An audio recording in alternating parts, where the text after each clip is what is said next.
Pedir, buscar, llamar. Serie Jesucristo y la oración. Un hombre se perdió en el bosque. Después de unas horas tuvo sed. Luego de mucho caminar, llegó a la mansión del señor de las minas y pidió agua. Pero éste respondió: ve a mis minas y toma todo el oro que quieras, pero agua no puedo darte, pues tengo apenas la que necesito para los míos. El hombre se fue muy triste, pues no era oro lo que él quería. Siguió caminando y llegó a la casa del señor de los pinos. Pidió agua y éste le respondió: ve a mis bodegas y toma toda la madera que quieras, pero agua no puedo darte, porque apenas me alcanza para mí y mis criados. El infeliz siguió su camino y llegó a las puertas del señor de los trigales y le pidió agua para su sed. Puedo darte, repuso éste, todo el pan que quieras, pero agua no, porque ya se me está acabando. El hombre sediento siguió su camino. Al anochecer, llegó a la cabaña de un campesino muy pobre. Le pidió siquiera una gota de agua y el campesino respondió en el acto: es lo único que puedo darte.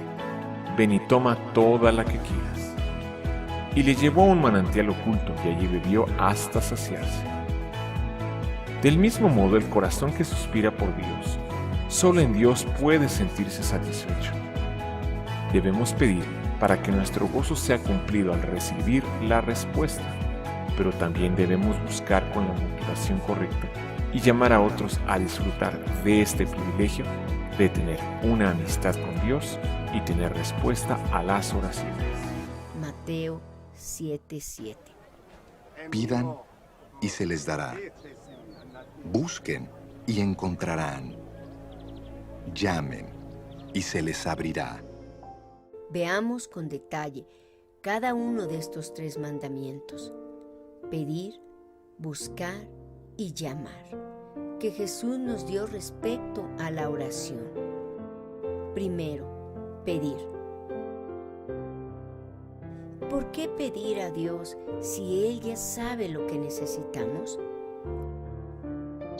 Dios es quien estableció las reglas del universo y de la tierra, y desde el principio de la creación,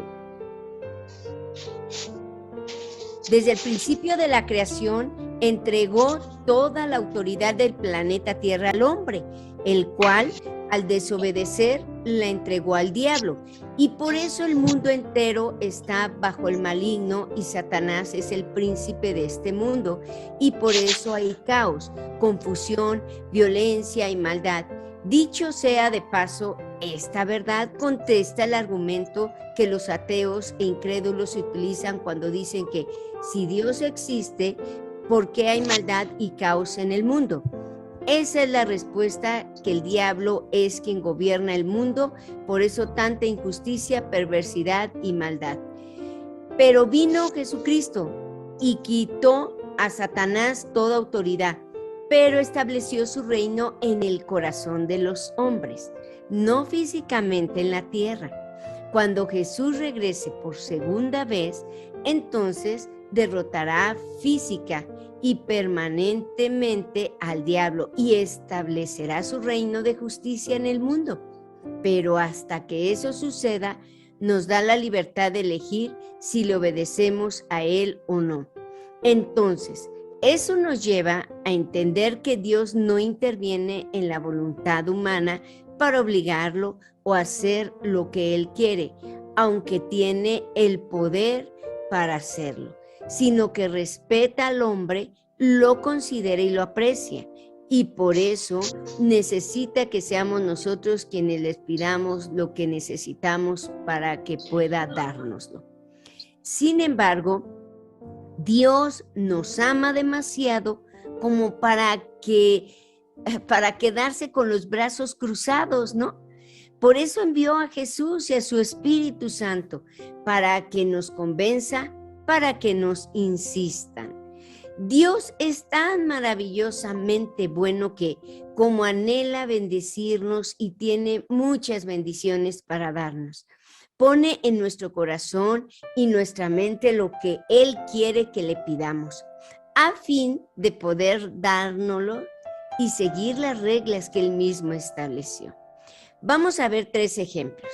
El primero, Dios quiere bendecir a un hombre con una buena esposa, pero el hombre es desobediente y no está consagrado a Cristo, su carácter es terrible y no se puede controlar sus impulsos. Si se le da, aun cuando el hombre le ruega por una esposa, Dios sabe que lo único que traería a su vida sería más dolor y tristeza. Entonces le insiste por medio de sueños, de su conciencia y de otras personas, lo bombardea de las circunstancias a que se arrepienta y se vuelva a Dios de todo su corazón, a que le pida perdón y le pida crecimiento espiritual y consagración. Cuando el hombre ya está listo y es capaz de ser un buen esposo y de amar a la mujer que Dios tiene para darle, entonces Dios se la da. Segundo ejemplo, Dios quiere bendecir a un joven que lo sirve con un automóvil para que pueda servir mejor a Dios y llegar a más personas con el evangelio. Pero el joven piensa que no es digno, que no lo merece, que es mucho pedir y tiene ataduras mentales al respecto. Entonces, Dios, por su Espíritu Santo, va a empezar a bombardear a este joven en su mente, por medio de la predicación, de pensamientos, de palabras, de otros, que todo lo que Dios nos da es por su gracia, no por lo que merezcamos, y que es conforme a nuestra fe que Dios nos da. Y entonces el joven, wow, se le alumbra, ¿no?, el cerebro y se convence en su mente de que sí puede tener un auto y entonces lo pide. Y Dios se lo da. Pero notemos que quien tomó la iniciativa fue Dios y a pesar de que podía dárselo nada más así, dado que respeta, considera y aprecia al hombre, trabajó en la mente y corazón del muchacho para convencerlo que le pidiera lo que Dios ya había decidido darle. El tercer ejemplo, una mujer tiene un hermano que se ha descarriado, ¿no? Y ha caído en las drogas. La relación entre ellos está tan dañada y a ella no le interesa lo que le pasa a su hermano, ni se preocupa por él, pero ella conoce a Cristo. Y Dios prometió que si creemos en Jesús, nosotros y toda nuestra casa seremos salvos. Dios quiere que el hermano de la mujer crea en Jesús, se salve y se arrepienta, ¿verdad? Bueno, Dios puede simplemente aparecerse al hermano y pararlo en seco y convertirlo. Pero Dios respeta la voluntad humana, pues así lo estableció Él mismo desde el principio. Entonces, para salvarlo, necesita que alguien se lo pida, ya que está tan descarriado que no quiere saber nada de Dios y nunca se lo va a pedir. Entonces, Dios vuelve a bombardear a la mujer en sueños, en su conciencia, en predicaciones, en consejos de otros, para que ella perdone de todo corazón a su hermano las ofensas que le hizo. Y para que empiece a orar por la salvación de su hermano, ¿no? Y entonces cuando ella lo hace, cuando pide por la salvación de su hermano, que es una petición que Dios puso en su mente y en su corazón, entonces Dios interviene en la vida de su hermano y lo para en seco y se le manifiesta, y éste se convierte a Cristo. Eso fue lo que pasó con el perseguidor Saulo de Tarso. ¿Lo recuerdan en Hechos, en la historia de Hechos? Y fue el resultado de las oraciones de los cristianos. Así es como Dios opera. ¿No es maravilloso? A medida que crecemos en Cristo y lo conocemos, fíjense, vamos descubriendo que todas las cosas por las que hemos orado y pedido son las que Dios, en su infinita compasión, sabiduría y bondad, ha puesto en nuestra mente y corazón pedirlas. 1. ¿Qué debemos pedir? Todo lo que queremos, cualquier cosa buena. Juan 15:7, Mateo 18:19 y 7:11.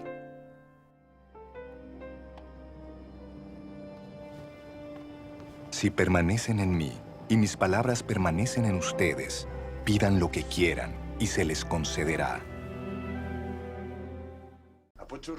Además les digo que si 2 de ustedes en la tierra se ponen de acuerdo sobre cualquier cosa que pidan, les será concedida por mi Padre que está en el cielo.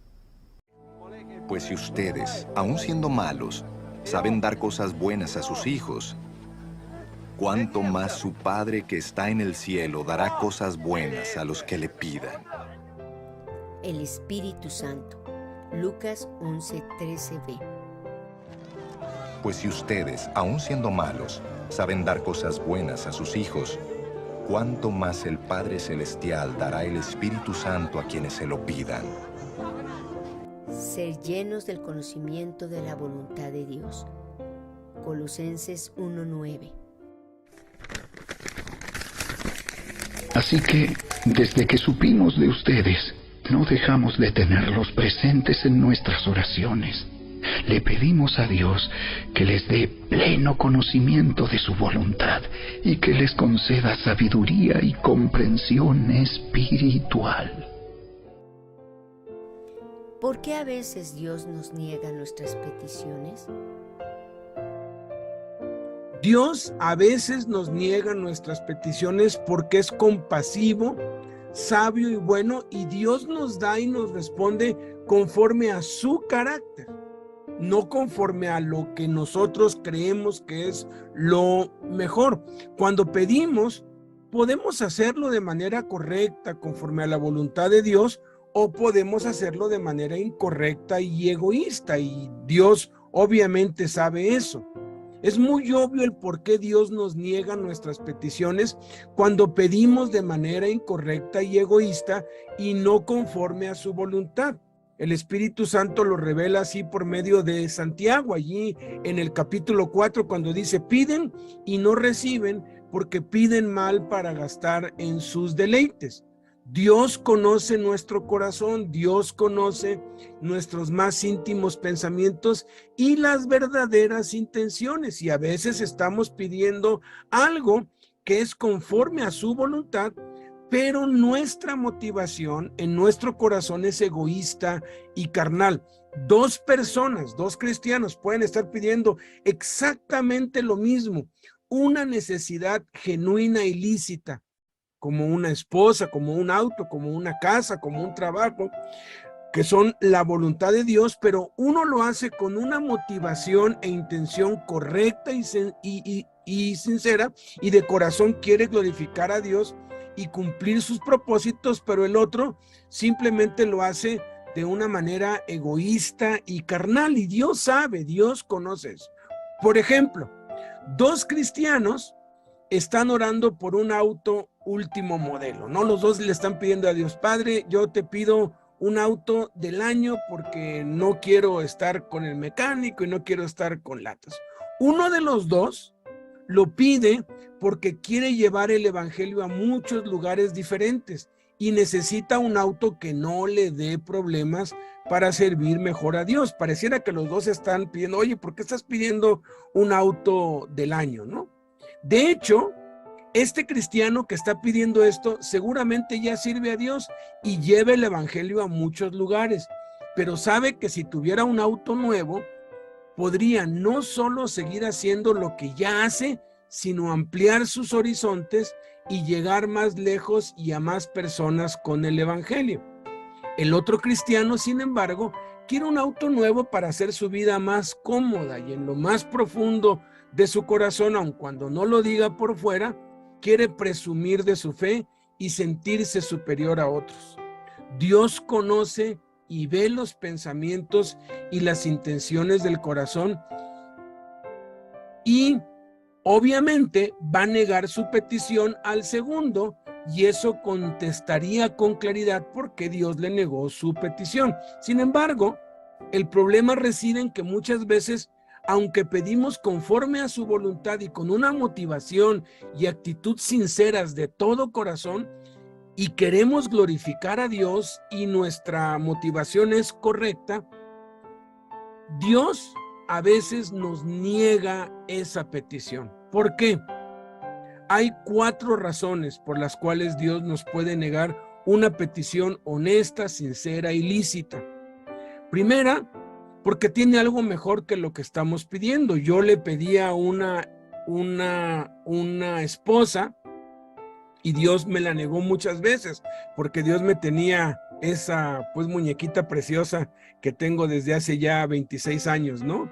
Entonces, qué bueno que me la negó antes, porque si no, pues bueno, qué caos, ¿verdad? Entonces, Dios a veces nos dice no, porque Él tiene algo mejor que lo que le estamos pidiendo. La segunda razón es porque no es el tiempo aún y nos lo va a dar después. La tercera razón es que Él sabe que necesitamos otra cosa y no eso que estamos pidiendo. Y la cuarta, porque nos puede hacer daño o es para nuestro mal. Por ejemplo, es como el niño que pide de comer golosinas, dulces, pero el papá le da de comer verduras. El niño no recibe lo que pide, sino lo que necesita, aunque no le agrade. También es como el niño que pide un automóvil que el papá tiene y puede darle, pero el papá sabe que aún no tiene edad para conducir y por eso no se lo da, aunque a su tiempo se lo dará y el niño debe esperar. Siempre que Dios nos niegue nuestras peticiones, debemos aceptarlo con gozo, sabiendo que Dios nos la negó porque es lo mejor para nosotros. 2. ¿Qué no debemos pedir? Posiciones o rangos de autoridad. Marcos 10, 37-38. Concédenos que en tu glorioso reino, uno de nosotros se siente a tu derecha y el otro a tu izquierda. No saben lo que están pidiendo, les replicó Jesús. ¿Pueden acaso beber el trago amargo de la copa que yo bebo, o pasar por la prueba del bautismo con el que voy a ser probado? Para gastar en nuestros deleites, Santiago 4:3. Aun cuando se lo piden, tampoco lo reciben porque lo piden con malas intenciones. Desean solamente lo que les dará placer. La forma más elemental de oración es la petición, donde el creyente expresa a Dios sus necesidades espirituales, emocionales, físicas y materiales. Una escala más elevada de oración es la adoración, donde lo único que se desea es el rostro de Dios y bendecir su nombre. La adoración se convierte en alabanza cuando hay acción de gracias y reconocimiento del reino, poder y gloria de Dios. Pero hay una escala más elevada que es la petición de intercesión por otros. Jesús dijo: pidan y se les dará, busquen y hallarán, toquen y se les abrirá. Aquí están los 3 elementos: pidan, petición, busquen, adoración y toquen, intercesión. Segundo, buscar. ¿Qué significa buscar a Dios? El concepto de buscar a Dios es propio del Antiguo Testamento, porque Dios se manifestaba sobre los hombres, pero no estaba entre ellos. Como cuando vino Jesús, que fue cuando Dios estaba con los hombres, ¿no? Dios con nosotros. Y mucho menos dentro de ellos, como ahora que Dios vive en nosotros por el Espíritu Santo. La palabra buscar en el Antiguo Testamento es la palabra hebrea darash, que significa literalmente seguir, en persecución o búsqueda, investigar, inquirir o preguntar por algo o alguien que no está a la vista. Y es la misma palabra que Jesús utiliza cuando dice que vino a buscar y salvar lo que se había perdido. Y cuando dio la parábola de la oveja perdida que el buen pastor buscó, esa palabra es griega en griego es exeteo y significa lo mismo que darash. Era lógico que en el Antiguo Testamento se buscara a Dios porque Dios no se hacía presente todo el tiempo, aunque es omnipresente, que significa que está en todo lugar y en todo momento. No se hacía visible siempre y por eso los israelitas tenían que buscarlo, esto es, investigar, estar pendientes de cuando Dios se manifestaría en un viento, o en un trueno, o en un temblor, o en una sombra, o una voz, o algo que pudiera ver o oír, además de que tenían que discernir si de verdad era el yo soy. Dios de Abraham detrás de eso, como la experiencia que tuvo Elías en Primero de Reyes 19, 9 al 13, y allí se metió en una cueva. Cuando pasó la noche y vio a él, dice, y vino a él palabra de Jehová, el cual le dijo, ¿qué haces aquí, Elías? Él respondió, he sentido un vivo celo por Jehová Dios de los ejércitos, porque los hijos de Israel han dejado tu pacto, han derribado tus altares y han matado a espada a todos tus profetas, y solo yo he quedado y me buscan para quitarme la vida. Él le dijo, sal fuera y ponte en el monte delante de Jehová. Y he aquí Jehová que pasaba, y un gran poderoso viento que rompía los montes y quebraba las peñas delante de Jehová. Pero Jehová no estaba en el viento.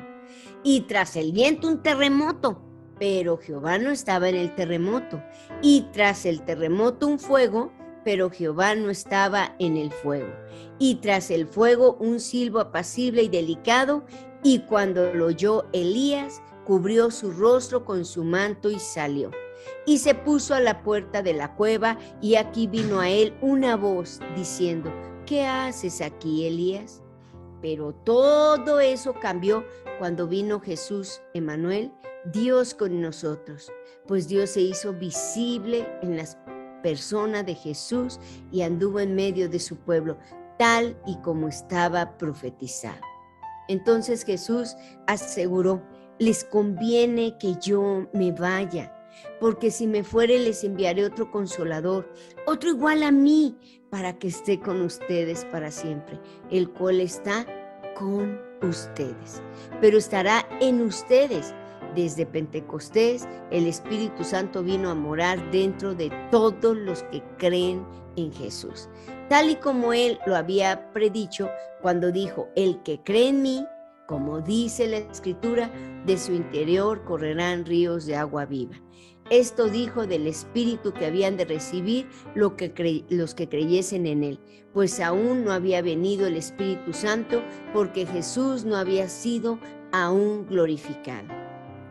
Esto significa que desde que recibimos a Jesús, el Espíritu Santo vino a morar dentro de nosotros, y por medio de Él, Padre y Jesús vive en nosotros, lo que significa que Dios vive en ti y en mí, en nosotros. Está la presencia de Dios las 24 horas del día, los 7 días de la semana. Entonces el término buscar a Dios no se aplica en el Nuevo Testamento.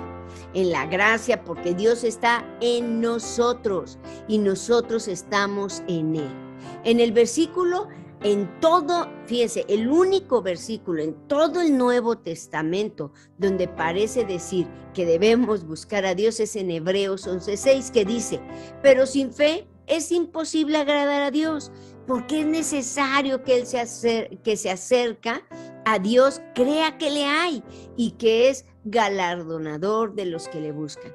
La palabra en griego para buscar aquí es exetousin, que literalmente significa escrutar, explorar, y es muy diferente a la palabra darash en hebreo. La diferencia fundamental en que darash tiene que ver con algo que no está a la vista, que no está presente, y exetousin está relacionado con al que está presente, a la vista, El pastor que busca una oveja que se ha descarriado no la ve y tiene que ir tras ella, pero también puede buscar una oveja de entre su rebaño, de entre las que sabe que tiene en su corral, para alquilarla o asearla. Entonces, en Cristo ya no buscamos a Dios, sino más bien buscamos lo de Dios, o buscamos de Dios todo lo que tiene para nosotros. Es como el que no tiene una computadora y busca para poder usarla. Eso es el Antiguo Testamento, buscar a Dios. Pero el que tiene una computadora busca de ella todo aquello que le puede ser útil y todo en lo que puede beneficiarse de ella. Esto es buscar de la computadora lo que necesita, pues ya la tiene. Eso es buscar a Dios en la gracia. Es incorrecto buscar a Dios en el sentido de no saber dónde está, pues Él está en nuestro corazón y dispuesto a escucharnos. Más bien, la expresión debería ser buscar lo de Dios. Primero, ¿qué debemos buscar al orar? El reino de Dios y su justicia. Mateo 6:33. Más bien, busquen primeramente el reino de Dios y su justicia, y todas estas cosas les serán añadidas. Las cosas de arriba. Colosenses 3:1.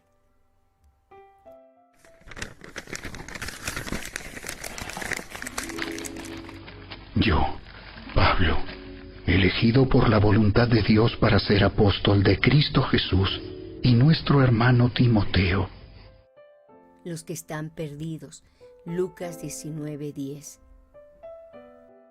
Porque el Hijo del Hombre vino a buscar y a salvar lo que se había perdido.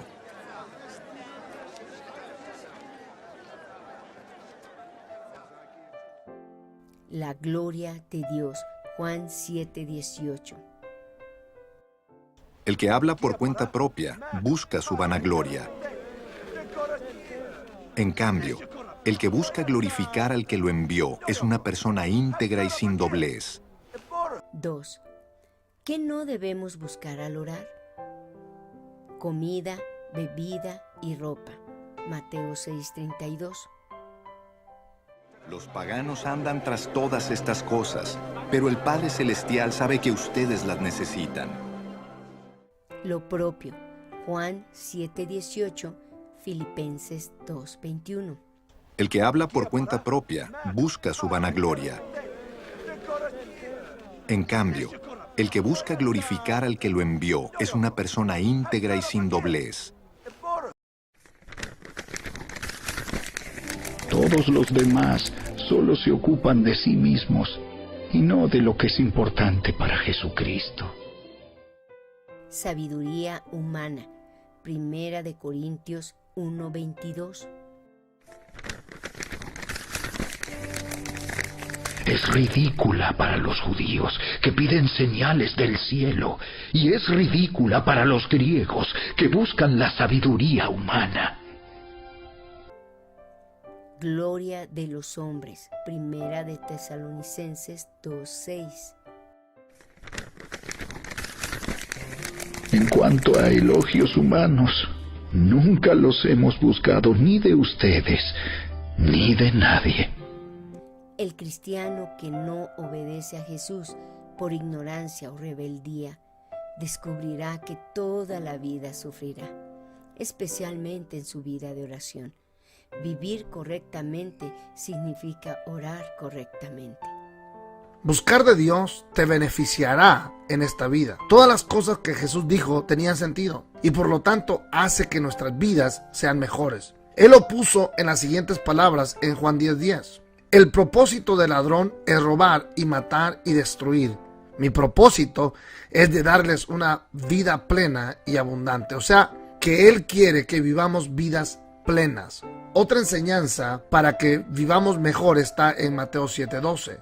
Jesús dijo: haz a los demás todo lo que quieras que te hagan a ti. Esa es la esencia de todo lo que se enseña en la ley y en los profetas. Esta enseñanza tiene sentido aplicarla. La sociedad, los matrimonios y todo el mundo en general estaría mejor si viviéramos conforme a esta enseñanza de tratar a los demás de la manera que queremos ser tratados. Pero Jesús también dijo lo siguiente en Mateo 6:33. Busquen el reino de Dios por encima de todo lo demás y lleven una vida justa y Él les dará todo lo que necesiten. Aquí claramente dice que si buscamos el reino de Dios, o sea, si buscamos de Dios y si vivimos vidas justas, recibiremos buenos beneficios como el vivir mejor en esta vida, ya que Él nos dará todo lo que necesitemos. La segunda razón es que buscar de Dios también te beneficiará en la próxima vida. Como todo buen amigo, Jesús no quiere solo decirnos lo que queremos oír. Él vino a decir la verdad, aunque no la queramos aceptar. Y la verdad es que hay un cielo y un infierno. Eso es lo que enseña la Biblia. Pero la buena noticia es que Jesús vino para salvarnos de toda condenación y del infierno. Él ya hizo todo el duro trabajo. Nosotros no tenemos que hacer nada para ganarnos la salvación. Jesús lo hizo todo en la cruz del Calvario. Mira lo que dice Gálatas 1:4. Tal como Dios nuestro Padre lo planeó, Jesús entregó su vida por nuestros pecados para rescatarnos de este mundo de maldad en el que vivimos. Por lo tanto, dice Romanos 8:1-2. Ya no hay condenación para los que pertenecen a Cristo Jesús. Y porque ustedes pertenecen a Él, el poder del Espíritu que da vida los ha libertado del poder del pecado, que lleva a la muerte. Entonces, ya sabes por qué buscar de Dios. Y es que es por nuestro bien. Buscar de Dios nos beneficiará en esta vida y en la siguiente. Así que sigue buscando de Dios. Llamar. ¿Qué es la intercesión y por qué es tan importante? Bueno, interceder básicamente es pedir algo a favor de otro. Nosotros como padres intercedemos mucho por nuestros hijos, ¿verdad? Hablamos con un amigo, oye, mira, mi hijo está buscando empleo, dale pues trabajo allí en tu empresa, ¿no? Eso es interceder, lo que hacemos los padres por los hijos cuando le pedimos a alguien que le haga un favor o le dé algún beneficio por causa nuestra, ¿no? Ahora sí que lo estamos haciendo, mira, ya que somos cuates, apóyame, ¿no? O aquel que procura la reconciliación en un matrimonio, ¿no? Y la esposa pues falló y uno va y habla el esposo pues falló, la esposa no quiere saber nada de él y uno va y habla por el hermano o por el amigo y le dice, mira, dale otra oportunidad, él está arrepentido. O sea, interceder básicamente es eso. La intercesión tiene que ver básicamente con pedir a Dios, pero pedir a Dios por otros. Cuando pedimos en oración por otros, estamos intercediendo. La intercesión también está relacionada en la Biblia con pedir específicamente por la salvación de los que están sin Cristo. La intercesión es muy importante porque no solo nos saca de nuestro egoísmo individual, de solo pedir a Dios por nuestras necesidades y las de nuestra familia, como ese juego del bote, ¿no? 1, 2, 3 por mí y por todos mis amigos. O sea, nada más pide uno por uno y por los propios y el mundo que se caiga. No, debe extenderse a pedir por las necesidades de nuestros hermanos en Cristo, de amigos, vecinos, familiares, conocidos, hasta extenderse a las autoridades y a todo el mundo. Todo el mundo se queja de las autoridades, pero no oran por ellos. Tenemos que orar por las autoridades porque es lo que el Espíritu Santo nos manda. De hecho, nos manda y nos exhorta a orar por todo el mundo. Dice que debemos hacer rogativas, oraciones, peticiones y acciones de gracias por todos los seres humanos, por todos los hombres. Luego especifica por los reyes y por todos los que están en eminencia para que vivamos quieta y reposadamente en toda piedad y honestidad, porque esto es bueno y agradable delante de Dios nuestro Salvador, el cual quiere que todos los hombres sean salvos y vengan al conocimiento de la verdad. Cuando la violencia se desborda en una ciudad o en un país como lo estamos viendo, eso simplemente denota muestra que la iglesia no está intercediendo, porque la intercesión hace que haya paz en donde uno vive.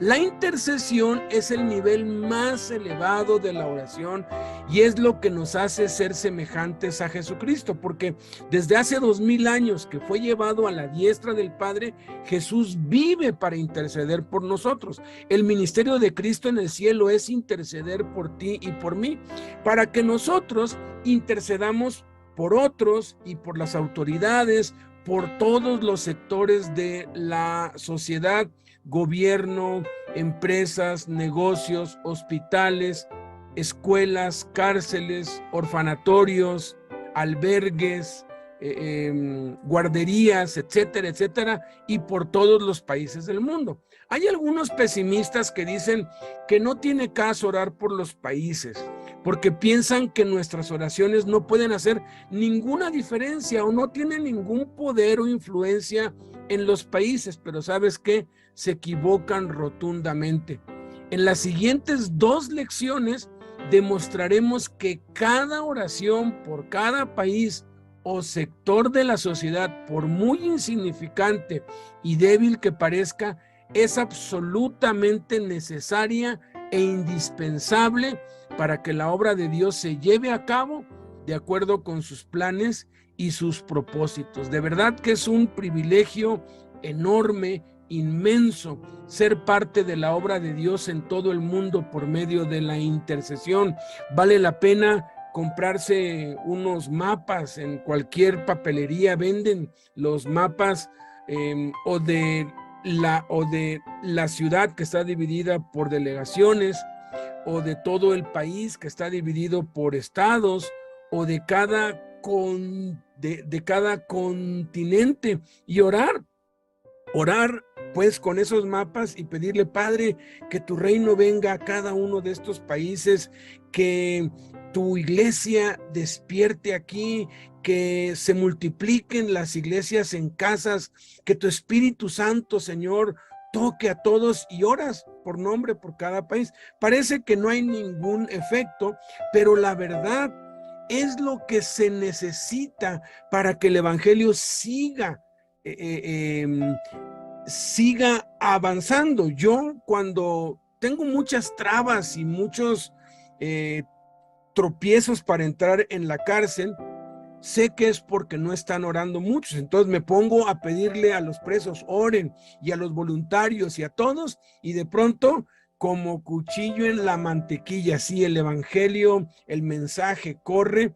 Cada vez que tú te des cuenta de esto, cada vez que oigas noticias en la tele de tantos secuestros, asesinatos y tantas cosas, recuerda, tenemos que interceder más, porque si intercedemos, entonces vamos a producir un cambio. Veamos ahora una breve explicación de 5 minutos acerca de la importancia de orar unos por otros con Charles Stanley. Luego la Biblia dice que pasó toda la noche en oración al Padre. No le pido que levante la mano, pero ¿alguna vez ha pasado una noche entera en oración a Dios? Quizás el 99.99% diría que no. Porque diría: no puedo pensar en tanto para decirle. No fue eso lo que le motivó. Lo que le motivó a Cristo a orar toda la noche, lo que lo motivó a orar varias cosas. Por ejemplo, cuando oró por sus discípulos, pidiéndole al Padre que le mostrara quiénes eran. Estaban comenzando el ministerio juntos. Pensemos en esto. Ahí está el Hijo de Dios orando toda la noche. Debido a su relación con el Padre, pensemos en cuán maravillosa era esa relación. Sin pecado. Una relación perfecta, de intimidad perfecta el uno con el otro. Cuando nos arrodillamos ante el Padre y le pedimos dirección para nuestra vida, le llevamos lo que nos concierne. Señor, ¿cuál es tu voluntad? ¿Qué quieres que haga? Preste atención. Tenemos promesas en la palabra de Dios. Pedid y qué, y se os dará. Buscad y qué, hallaréis. Llamad y se os abrirá. Dios promete contestar nuestras oraciones. No promete darnos todo lo que pidamos, pero mucha atención, promete estar allí. Promete escuchar y promete contestarnos según lo que sabe que es lo mejor para nosotros. Dios conoce todas las necesidades. Él está dispuesto a ayudarnos en toda situación en la vida. No tenemos que rogarle que nos escuche. No tenemos que suplicarle que conteste nuestra oración. Está listo y dispuesto a ayudarnos en toda circunstancia. Luego, en el capítulo 17 de Juan, oró que el Padre protegiera a sus seguidores. Todo padre debería orar para que Dios proteja a sus hijos. Justo hizo eso. ¿Por quién ora usted? ¿Hay alguien tan valioso en su vida por quien ora cada día? ¿Sabe cuáles son sus necesidades? ¿Por qué le interesaría orar por ellos a diario? Vivimos en un mundo peligroso, malvado, vil, pecaminoso, hostil, de todo. Todos necesitamos las oraciones de otros y sin duda debemos orar por nuestros hijos y necesitamos orar por nuestros padres. Por donde sea que vayamos, hay maldad.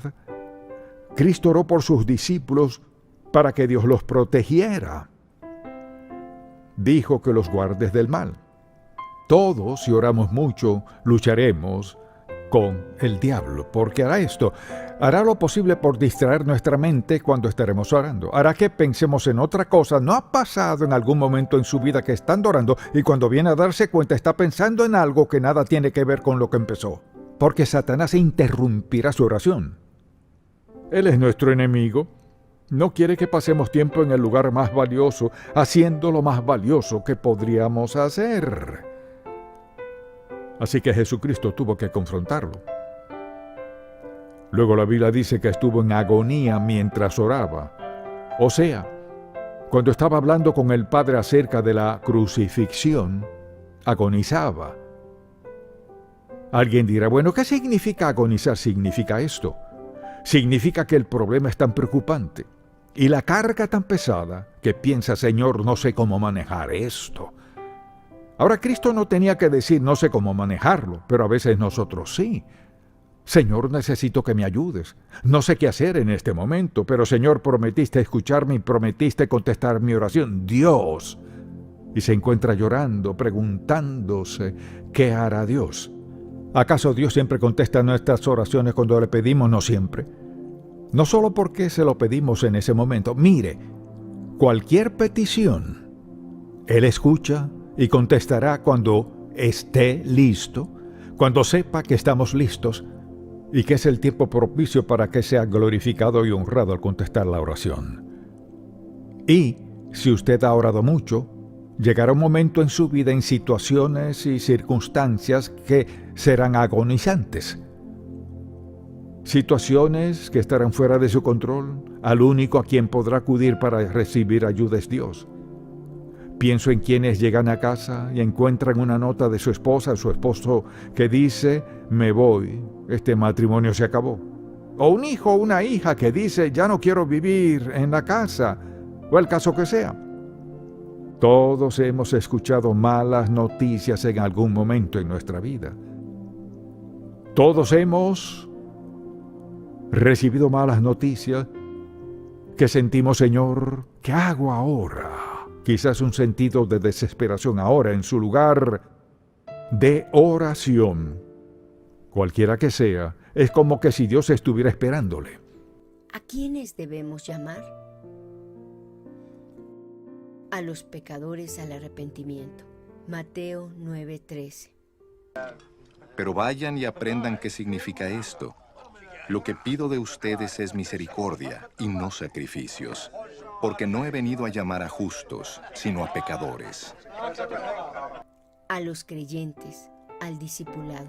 Marcos 3:13-14. Subió Jesús a una montaña y llamó a los que quiso, los cuales se reunieron con él. Designó a 12, a quienes nombró apóstoles, para que lo acompañaran y para enviarlos a predicar y ejercer autoridad para expulsar demonios. A discípulos al servicio, Marcos 6, 7. Reunió a los 12 y comenzó a enviarlos de dos en dos, dándoles autoridad sobre los espíritus malignos. A pobres, mancos, cojos y ciegos al banquete. Lucas 14, 13. Más bien, cuando des un banquete, invita a los pobres, a los inválidos, a los cojos y a los ciegos.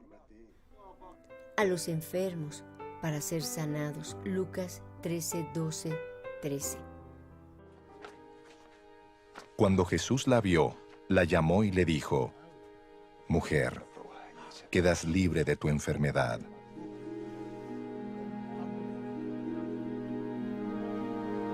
Al mismo tiempo, puso las manos sobre ella, y al instante la mujer se enderezó.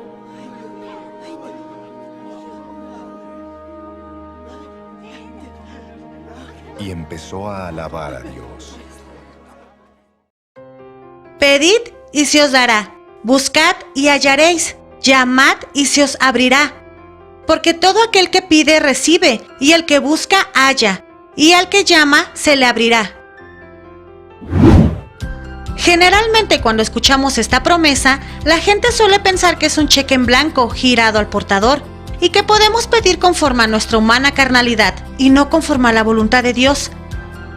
Este es el punto donde la mayoría de la gente se frustra al no recibir el auto, la casa o el dinero que quiere. Este es un error bien grave, porque piensan que entre más oren por estas cosas, Dios va a conceder sus vanos deleites carnales. Lamento decirte que esto no funciona así. Pedid y se os dará. Muchos se preguntan, ¿entonces cómo tenemos que pedir a Dios? La Biblia dice que tenemos que pedir conforme a su voluntad. Y esta es la confianza que tenemos en Él, que si pedimos alguna cosa conforme a su voluntad, Él nos oye. Pero muchas veces pedimos según nuestra necesidad, pensamientos e incluso caprichos. La mejor manera de saber la voluntad de Dios es conociéndolo a Él, mediante la oración y la lectura de la palabra. De igual manera que para conocer a una persona es necesario pasar tiempo con ella, así es con Dios. Para conocerlo necesitamos decisión y esfuerzo. Buscad y hallaréis. Esta sin duda es una gran promesa. Te voy a dar 3 ejemplos de quienes buscaron la voluntad de Dios. Abraham. Este era un hombre que buscaba la presencia de Dios cada día. Debido a esta cercanía, le fue dada la promesa de ser padre de multitudes, aun cuando su esposa era estéril. Además, Jesucristo nació del linaje directo de este hombre, sin olvidar que era muy próspero económicamente. David. Era una persona que la Biblia lo describe como un hombre conforme al corazón de Dios. Imagínate, David buscaba la presencia de Dios desde muy temprano. Halló el favor de Dios siendo ungido como rey de Israel delante de sus hermanos, dándosele la promesa de que su descendencia reinaría para siempre, cumpliéndose la palabra en Jesucristo. Daniel. Este profeta es otro ejemplo de una búsqueda de Dios en todo momento y de la fidelidad de su palabra. Daniel nunca pensó en ganarse el favor de los hombres, pero sí el de Dios, aunque esto le costara la vida. Dios honra a quienes le honran. Daniel fue el segundo al mando durante 2 imperios. Le fue dada revelaciones mesiánicas y sobre el fin de los tiempos. Llamad y se os abrirá. La Biblia en este pasaje nos enseña que debemos llamar a la puerta. El pecado fue el encargado en cerrarla. La llave para abrir es la oración. Aquel que no tenga claro quién es Jesucristo debe saber que es la única puerta de acceso a Dios y que por medio de la fe en Él, todos tienen entrada al trono de la gracia. Pidamos conocimiento, sabiduría, paciencia, amor y comprensión.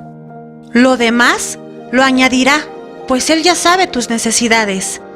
Haz lo que te toca. Acerquémonos, pues, confiadamente al trono de la gracia, para alcanzar misericordia y hallar gracia para el oportuno socorro. Te dejo con esta pregunta: ¿cómo son tus oraciones?